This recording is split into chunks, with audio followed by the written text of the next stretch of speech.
اعوذ باللہ من الشیطان الرجیم بسم اللہ الرحمن الرحیم۔ السلام علیکم ڈیئر اسٹوڈنٹس، کیسے ہیں آپ سب؟ امید ہے آپ سب خیریت سے ہوں گے۔ اسٹوڈنٹس، ہم نے آپ کے لیے آن لائن کلاسز کا سلسلہ شروع کیا ہے جس میں آپ کو روزانہ کی ڈائری بتائی اور کروائی جائے گی۔ آن لائن کلاسز کا مقصد یہ ہے کہ آپ لوگ گھر بیٹھ کر بھی اپنی پڑھائی کو جاری رکھ سکیں اور اپنے سلیبس کو مکمل کر سکیں۔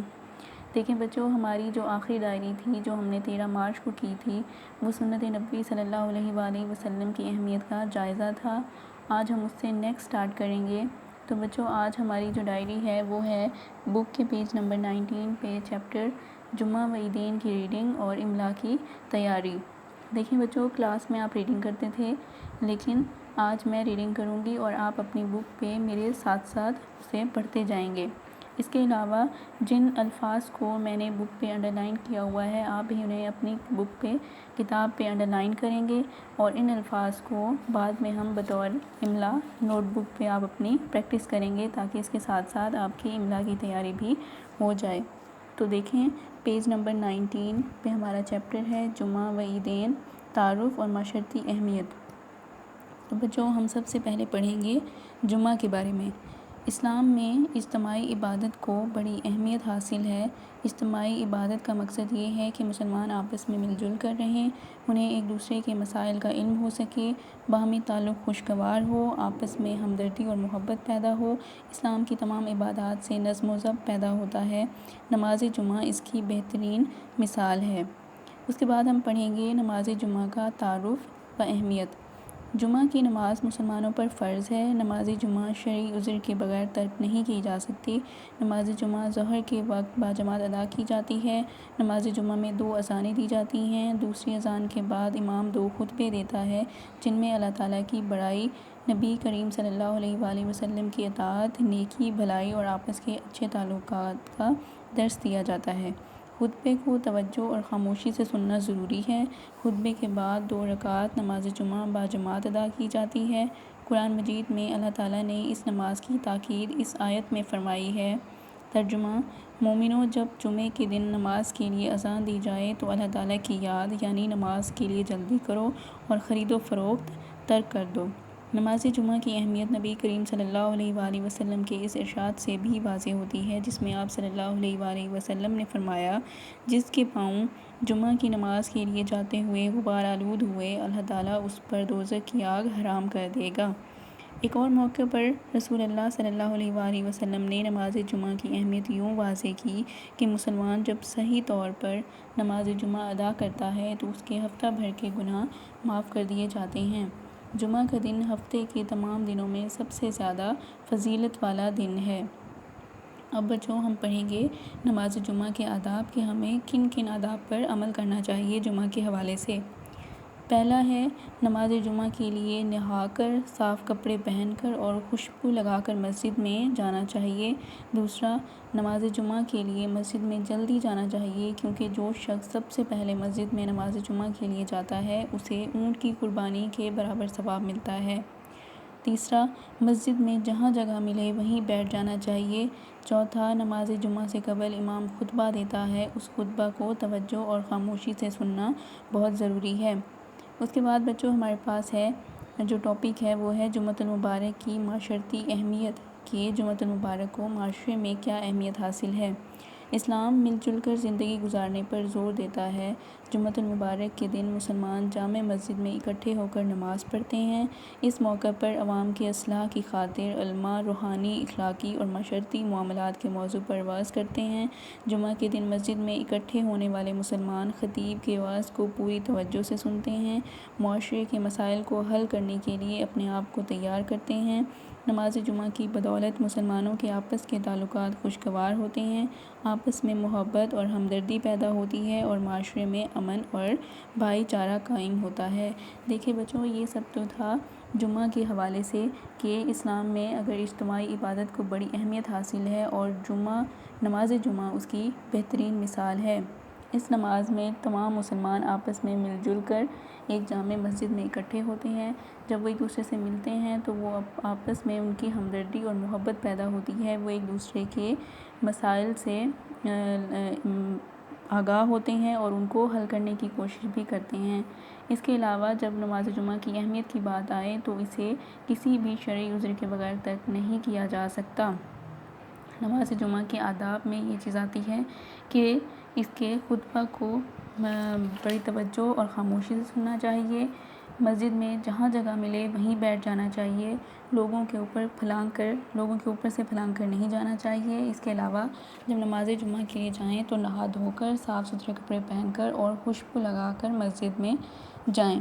اس کے علاوہ جب ہم پڑھا جمعہ المبارک کی معاشرتی اہمیت کے بارے میں کہ جب جمعہ کا خطبہ ہوتا ہے تو جو امام یا خطیب ہوتے ہیں وہ مسلمانوں کے تمام لوگوں کی اصلاح کی خاطر روحانی، اخلاقی اور معاشرتی معاملات پر بحث کرتے ہیں اور ان کو حل کرنے کی کوشش کرتے ہیں۔ اس کے علاوہ مسلمانوں کے آپس میں بھی تعلقات خوشگوار ہوتے ہیں۔ اب ہم پڑھیں گے بچوں عیدین کے بارے میں۔ جو ہم سال میں 2 عیدیں مناتے ہیں ان کے بارے میں پڑھیں گے، وہ کون سی ہوتی ہیں اور ان کی کیا اہمیت ہے ہمارے معاشرے میں، وہ ہم اب پڑھیں گے۔ ہمارا نیکسٹ ٹاپک ہے عیدین۔ اسلام میں خوشی کے جو تہوار منائے جاتے ہیں ان میں سے ایک عید الفطر ہے اور دوسرا عید الاضحیٰ ہے۔ یہ تہوار ایک طرف تو مسلمانوں کو اللہ تعالیٰ کا شکر ادا کرنے اور دوسری طرف ایک دوسرے سے میل جول اور نادار مسلمانوں کی مدد کا ذریعہ بھی بنتے ہیں۔ یہ تہوار مسلمانوں کی اجتماعی زندگی کا عملی مظاہرہ ہیں۔ اب ہم پڑھیں گے عید الفطر کے بارے میں۔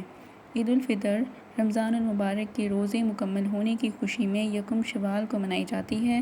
اللہ تعالیٰ نے مسلمانوں کو حکم دیا ہے کہ وہ عید الفطر کے موقع پر فطرانہ ادا کریں۔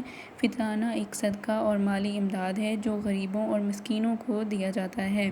صدقہ فطر عید الفطر کی نماز ادا کرنے سے پہلے ادا کیا جاتا ہے تاکہ غریب اور مسکین لوگ بھی عید کی خوشیوں میں شامل ہو سکیں۔ اس کے بعد ہم پڑھتے ہیں عید الاضحیٰ۔ عید الاضحیٰ ماہ ذی الحج کی 10 تاریخ کو منائی جاتی ہے۔ یہ عید حضرت ابراہیم علیہ السلام کی عظیم قربانی کی یاد میں منائی جاتی ہے جو آپ علیہ السلام نے اللہ تعالیٰ کے حضور پیش کی۔ عید الاضحیٰ کے موقع پر جانوروں کی قربانی اللہ تعالیٰ کے حضور پیش کی جاتی ہے۔ جانور ذبح کر کے مسلمان اس حقیقت کا اعلان کرتے ہیں کہ ان کا جان و مال اللہ تعالیٰ ہی کے لیے ہے اور اسی کے لیے قربان کرنے کو تیار ہیں۔ قربانی کرنا ہر اس مسلمان پر لازم ہے جو مالدار ہو اور اس کی طاقت رکھتا ہو۔ قربانی کا گوشت خود بھی کھایا جاتا ہے، رشتہ داروں، غریبوں اور مسکینوں میں بھی بانٹا جاتا ہے۔ اس سے باہمی اخوت اور ہمدردی بڑھتی ہے۔ اب دیکھیں بچوں عیدین کے بھی جس طرح نماز جمعہ کے آداب ہیں اسی طرح عیدین کے بھی کچھ آداب ہیں۔ وہ کون سے ہیں؟ پہلا ہے عید کی نماز کے لیے نہا دھو کر صاف اور نئے کپڑے پہننا اور خوشبو لگانا سنت ہے۔ جس طرح نماز جمعہ کو ادا کرنے کے لیے نہا دھو کر صاف ستھرے کپڑے پہنے جاتے ہیں اسی طرح عیدین کے موقع پر بھی صاف اور نئے کپڑے پہننا اور خوشبو لگانا سنت ہے۔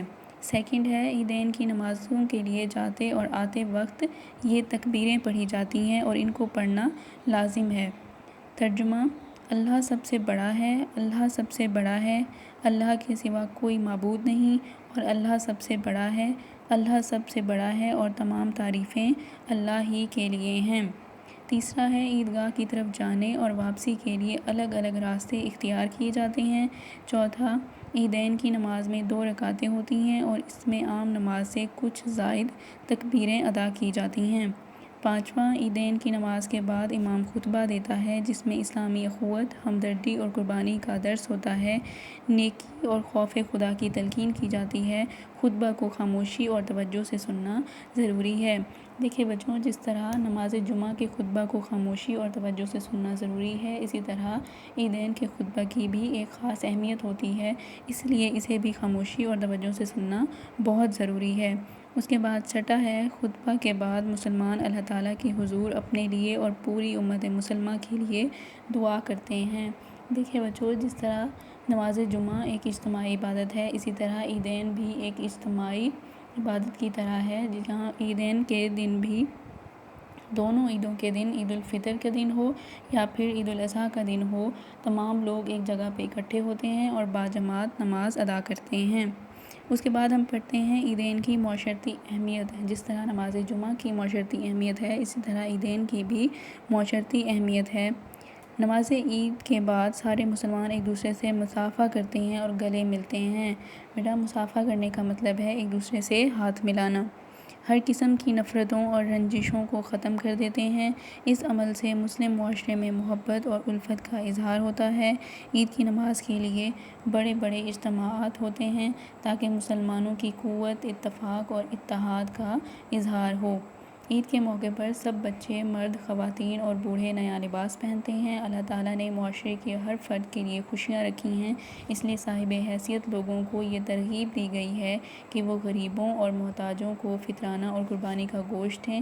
اس طرح امیر غریب سب خوشیوں میں شریک ہو کر اخوت اور بھائی چارے کی عمدہ مثال پیش کرتے ہیں۔ دیکھیں بیٹا، عید الفطر کے موقع پر رمضان المبارک کے مہینے میں لوگ فطرانہ ادا کرتے ہیں، اور یہ ضروری ہے ادا کرنا تاکہ جو غریب اور بالکل مسکین لوگ ہیں وہ بھی دوسرے لوگوں کی طرح عید کی خوشیوں میں شامل ہو سکیں، وہ بھی اپنے لیے کچھ کر سکیں۔ اسی طریقے سے عید الاضحیٰ کے موقع پر جب جانور کی قربانی کی جاتی ہے تو وہ جو گوشت ہوتا ہے وہ نہ صرف اپنے لیے بلکہ اپنے رشتہ داروں کے لیے اور جو ہمارے آس پاس غریب اور مسکین لوگ ہیں جو اس قربانی کو کرنے کی استطاعت نہیں رکھتے ان کو دیا جاتا ہے تاکہ وہ بھی اس خوشی میں شامل ہو سکیں۔ اب دیکھیں، جو ہم نے املا کی تیاری کرنی ہے اس کے لیے آپ اپنی نوٹ بکس نکالیں گے، اور ان نوٹ بک پہ جس طرح آپ لوگ کلاس روم میں کرتے تھے، پہلے اپنی نوٹ بک کے اوپر آپ عنوان لکھیں گے، جمعہ و عیدین، تعارف اور معاشرتی اہمیت۔ اس کے بعد آپ لوگ سرگرمی لکھیں گے، املا کی تیاری۔ پھر آپ نے ان الفاظ کو جو انڈر لائن کیے ہوئے ہیں ان کو ایک ایک بار لکھ کے آگے 3 یا 4 بار ان املا کے الفاظ کی تیاری کرنی ہے تاکہ آپ کی املا بھی درست ہو جائے۔ جو آپ کو پڑھایا گیا ہے اسے اچھے سے تیار کریں۔ انشاءاللہ کل ہم اس سے نیکسٹ جو ہماری ڈائری ہے ہم وہ کریں گے۔ اللہ ہم سب کا حامی و ناصر ہو۔ اپنا خیال رکھیں، محفوظ رہیں، گھر پہ رہیں۔ خدا حافظ۔